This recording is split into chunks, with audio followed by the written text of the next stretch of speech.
यता हेरेर भन्नुहोस् हेलो भाइ के छ हजुरको खबर हजुरको त यहाँ के भएछ यो तिमीलाई कसैले पनि किन्दैनन् नाना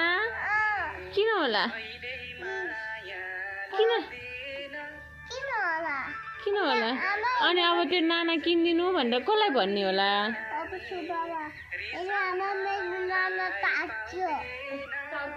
अब कसलाई किनिदिनु भन्ने नाना भन त अनि तिम्रो नाम के हो भन न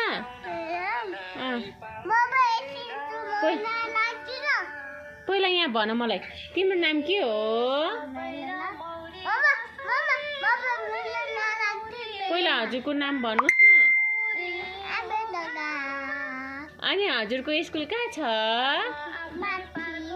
अनि स्कुलमा कतिजना साथी हुनुहुन्छ हो र आज स्कुल बिदा किन